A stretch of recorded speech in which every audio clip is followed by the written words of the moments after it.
Atlanta, AP. After two excruciating losses, Georgia Tech finally showed a finishing punch. Quarterback TaQuon Marshall ran for two long touchdowns, including a 70-yarder with 1:57 remaining that clinched a 38-24 victory over Wake Forest on Saturday night. The Yellow Jackets rallied from an 11-point deficit in the first half, dominating the final two quarters, to put a bit of a salve on a pair of one-point losses to Tennessee and Miami. In both defeats, Georgia Tech squandered double-digit leads in the second half, becoming the first Atlantic Coast Conference team since 2006 to lose two games in a season by the narrowest of margins. "You're not always going to be in the lead," said Marshall, who finished with 163 yards on 23 carries, also scoring on a 49-yard run. "It's good to go through some adversity to see how guys react." The Yellow Jackets, 4-2-3-1, ran their triple option offense to perfection, piling up 427 yards rushing against a team that had an off week to prepare. Kervont Benson bounced back from a hamstring injury to run for 136 yards and a touchdown.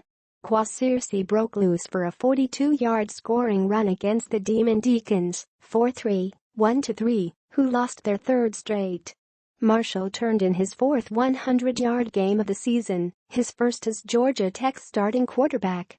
"The guys opened up some holes for me," he said. "I was just trying to make the play." Benson's 11-yard TD gave the Yellow Jackets a 31-24 lead with 11:55 remaining. The extra point was blocked, leaving the door open for Wake Forest to force overtime. The Demon Deacons drove to the Georgia Tech 24, where they faced 4th and 1. Cade Carney was stuffed for no gain, and Marshall finished off the Demon Deacons 3 plays later. John Wolford returned to the lineup after missing Wake Forest's previous game with a shoulder injury. He completed 17 of 30 passes for 252 yards, including a pair of touchdowns, and scored his team's other TD on a 1-yard run. Duke Ejiofor had a huge game on defense, sacking Marshall 3 times. It wasn't enough, even after the Demon Deacons built a 21-10 lead. "We just didn't close," Wolford said. "I'm sick right now." The Yellow Jackets caught a huge break just before halftime when Jaybury Williams dragged down Marshall after he was already out of bounds.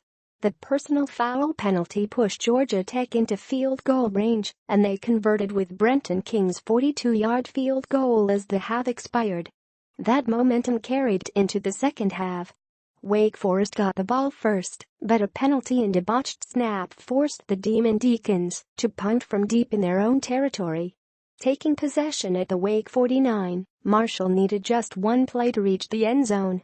With the defense leaning toward the left, the quarterback ran to his right, got a good block from left tackle Javhaziel Lee that allowed him to scoot around the edge and shook off the would-be tackler at the 10 for his first TD.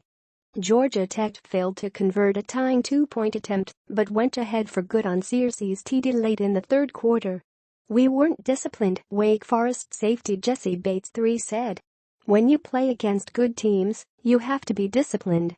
That cost us the game." June blocks. Georgia Tech receiver Ricky June caught 3 passes for 44 yards and also ran for 30 yards on a reverse. His best work came as a blocker, however. On both of Marshall's long runs, June helped clear a path downfield. "When I hear the crowd yelling and stuff, I'm like, okay, the kid's behind me. I've got to put some pressure on the cornerback," June said with a smile. Takeaways. Wake Forest's faint hopes in the ACC race essentially ended with another conference defeat.